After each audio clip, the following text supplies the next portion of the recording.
Hi, I'm Joe Thomas, your GST summary expert. This video is done for May 2018 and November 2018 CA final exams of indirect taxes. In the previous class, we looked at chapter 1 and we went through the benefits that GST will be giving and what are the disadvantages of our previous indirect taxation. So in this chapter we will be studying some interesting concepts like supply of goods or service or both, and then we'll learn a concept of business. Then we'll look into certain things like what are the taxing events in GST and stuff like that. Okay, so let's start. As you know, levy or incidence of tax. Now, levy is like that stage when the tax is attracted. Now, when you take the previous indirect taxes, you will be able to see that manufacture was the levy or the incidence of tax stage for excise duty, and service provision was the levy for the service tax, and sale was the incidence of tax for VAT. So in GST we have supply. Supply is the incidence of tax stage. Supply of goods, supply of services, or supply of both goods and services. Now you will be wondering, what is supply? Supply is just like when you are supplying a good, or when you are supplying a service, or providing a service, or manufacturing good. Supply comes into picture. Supply. So supply is an inclusive definition. That means supply is a wide definition, and our GST Act specifically points out 2-3 things and says that this also includes as supplies. So let us go to page number 2.7. So I have made a shortcut like ST-BEL-RD. Supply includes ST-BEL-RD. Now let us see what ST-BEL-RD stands for. Page number 2.7 in your study material. Now supply includes all forms of supply of goods or service or both, such as sale, transfer, barter, exchange, license, rental, lease, or disposal. So these also will be included as supply. To remember this, the shortcut is ST-BEL-RD. Fine. Okay, so let's go into certain definitions. Now the first and the most important definition is goods. Now going to page number 212 in your study material, you'll be able to see what goods means and what services mean. So good means every kind of movable property, but excludes money and security. This is really important even for services. If you look at the definition of services means anything other than goods, but excludes money and security. So the goods and the services excludes money and security. So money and security does not form part of goods or services. That's very important to understand. But goods includes actionable claim. Now you will be wondering, what is actionable claim? Actionable claim is a claim that can be made at a later stage, like claim on a debt not secured, and also something like beneficial interest on a movable property. But this actionable claim, even though it comes under the definition of goods, it is specifically excluded in Schedule 3. Now you'll be wondering what is schedule 3. We'll come to schedule 3 detail later, but I'll give you an idea. Schedule 3 is something like a negative list in service tax. That means there are certain list of activities given in schedule 3 that does not become a supply.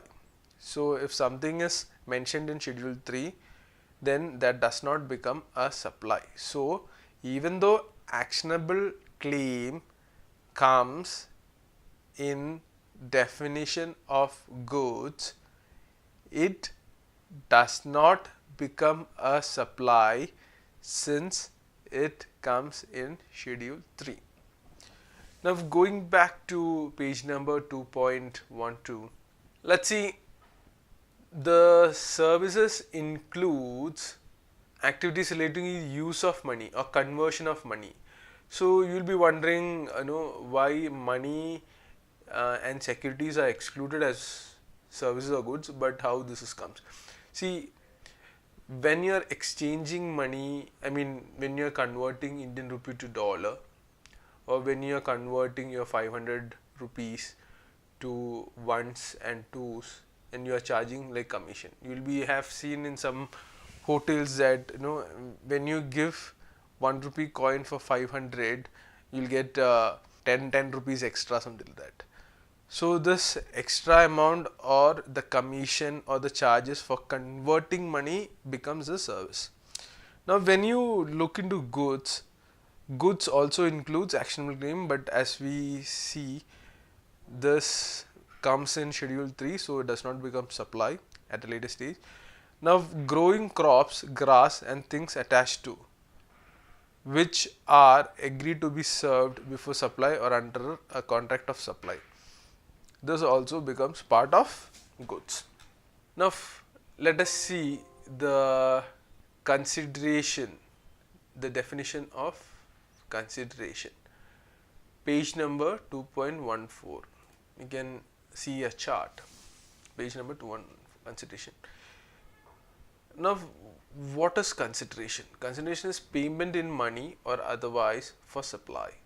Now the monetary value for doing an act or not doing an act, and this is received by the recipient. Now consideration specifically excludes, so that means consideration means you will get something in monetary value, or you get something in payment in cash, or you get some kind of value for this kind of supply, and for doing an act and for not doing an act. Now the exclusion here is, the very important thing here is, subsidy given by the central government or the state government does not form part of consideration. So that means when a state government or a central government gives a subsidy to a person or to a company, it does not form part of consideration, hence no GST. And a deposit will be considered as a consideration only when that deposit is used for paying, or the deposit is used as a charge, like you have paid a deposit for renting a building and you did not pay 2 months rent, so the landlord adjusts the deposit against your rent, so that becomes a consideration then. Otherwise if you just give a deposit to someone, it does not becomes a consideration. Now the other definition is in the course of furtherance of business. This is very important. We can see in page number 2.15.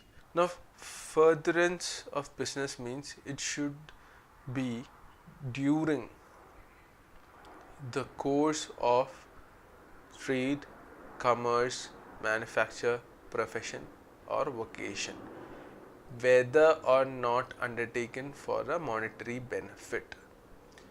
So in the course or furtherance of business means there should be this activity or the supply was made as part of a trade or a commerce or manufacture or profession or vocation, whether or not undertaken for any monetary benefit.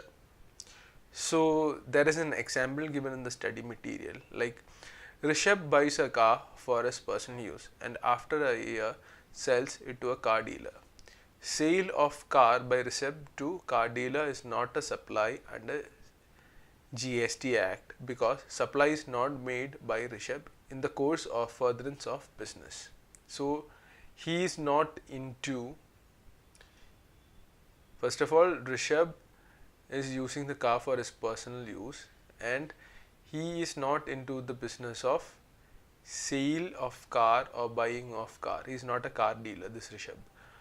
So when Rishabh sells his personal car and he is not doing it in the course of his business, there is no GST coming into picture. But as I mentioned before, in the course of furtherance of business means it includes vocation. So that there is an example given, like Sundaram Acharya, a famous actor, paints some painting and sells them. The consideration from such sale is to be donated to a charitable trust. The sale of the painting by the actor qualifies as supply even though it is a one-time occurrence. This is why, because when you go to the definition of vocation in a dictionary, it says something, a person's employment or occupation especially regarded as worthy and require dedication. Now, when a famous actress paints something, not everyone can paint and it requires so much of dedication, it should be worthy. If I am not very good in drawing and if I draw a picture, the picture won't be bought by anyone, so it has zero value. Here the actress requires a skill which any person cannot do and it has a value, so that's why it comes in the picture of GST even though it's a one-time activity. Another example provided in study material in page number 2.16 is a residents welfare association provides the service of depositing the electricity bill of the residents in lieu of some nominal charges. Provision of service by a club or association or society to its member is treated as a supply, as this is included in the definition of business. Now we'll look into the definition of business in the coming slides. No, I just wanted to finish off the examples with, but we'll come to it in just a few minutes. Okay, so the another definition we have to look is manufacture. Manufacture during the previous indirect tax regime, manufacture was the major thing that determined the excise duty when the levy of the excise duty comes into picture. Now you'll be wondering, what is manufacture? Manufacture is producing a new substance or a new product which has a different name, different use and different character. These were the things, but it has lost its relevance now to some point. Okay, now let us look into the definition of supplier. The definition of supplier is given in page number 2.6 in your study material. Supplier in relation to any goods or service shall mean the person supplying the said good or service or both, and shall include an agent acting on behalf of such supplier. So the important part is it could be anyone supplying goods or services and shall include an agent acting on behalf of such supplier. That is the important part in this. Now the next definition is recipient. This definition also comes in page number 2.6. Now there are three criteria. One is if there is consideration payable. Next is when there is no consideration, and the third one is when there is also no consideration. So let us see. A recipient is someone who pays the consideration or who is liable to pay the consideration for the supply of goods or services. Second one is when there is no consideration payable for a supply, the recipient would be the person who receives the delivery of goods or take the possession of goods. And in the third case, even though there is no consideration, the person to whom the service is rendered becomes a recipient. So in the first case, if there is consideration, the recipient would be the person who pays the consideration. The second scenario for goods, when there is no consideration for the supply of goods, only goods, the person who delivers or take the possession of the good becomes a recipient. And in the third scenario, when there is supply of just service and there is no consideration, the person to whom the service is rendered becomes a recipient. And the next definition is principal and agent, page number 2.4. Now principal means a person on whose behalf an agent carries on the business of supply or receipts of good. So for a principal, an agent carries on behalf of him. So there is a principal and agent scenario. Now let us see the definition of agent. The definition of agent is given in page number 2.3. Now agent is a wide definition, so it's an inclusive definition. That means it's a wide definition, and the act is providing certain things also are included as agent, like factor, broker, commission agent, auctioneer, who carries on the business of supply or receipt of goods or service on behalf of another. And this another is the principal. So coming to the next definition is taxable supply. Let us see what is the definition of taxable supply in page number 2.5. Supply of goods or services which is leviable to tax under the GST Act. That is taxable supply, and taxable territory means territory to which the provision of this act. You have to understand that GST applies also to the state of J and K, which was not the scenario in case of service tax. So GST even applies to Jammu and Kashmir. Now we look into the definition of a person. A person is a inclusive definition. That means it's a wide definition, and the act specifies that these people also has to be included in the definition of a person. So as you can see in the study material, they have given a chart like individual, HUF, everyone is considered as a person. Now the definition of business. This is really important. If you go to page number 2.16, you can see the definition of business is summarized in page number 2.16. Now business includes any trade, commerce, manufacture, profession, or any vocation.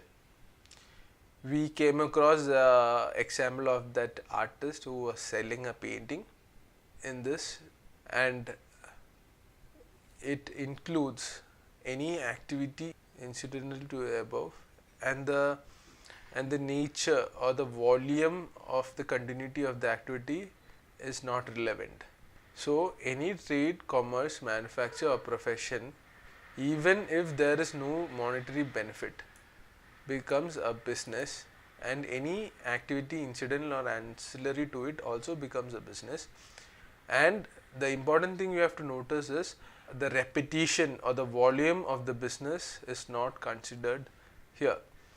Now the second point for the business inclusion definition is supply or acquisition of goods including capital goods and services in connection with the commencement or closure of business.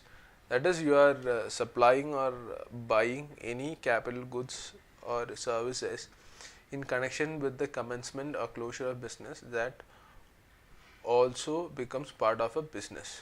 Then provision of facilities by club and association to its member also becomes a business. This is actually, there are a lot of case laws in the previous indirect tax regime that services provided by a club to its members and cannot be considered as business and stuff like that. So let us see whether there is any litigation happening in future. I'm pretty sure there will be some litigations happening on this, because a member himself, I mean, what is a club? Like, 10 members coming, putting into money, and they use this money for their own entertainment. So they are not doing any business, but they are using their own money and they are having a common place. So that's a different thing. But in the act, it is given that provision provided by club or association to its members for consideration is considered as a business. Now, admission to any premises for consideration is also included in business definition. And service as holder of office in the course of furtherance of trade or profession, services by a race club by way of licenses to bookmark. You can see a picture here of a race club happening, so you'll be able to remember. So a license to a bookmarker in such club also will be considered as a business. And at last, any activities by government, local authority as public authorities also will be considered as business. But there are certain items that is coming in Schedule 3. As you know, Schedule 3 means it's like a negative list, where if something is mentioned in Schedule 3, it does not becomes a supply. So certain things with related to government comes under Schedule 3, which we will look into at a later stage.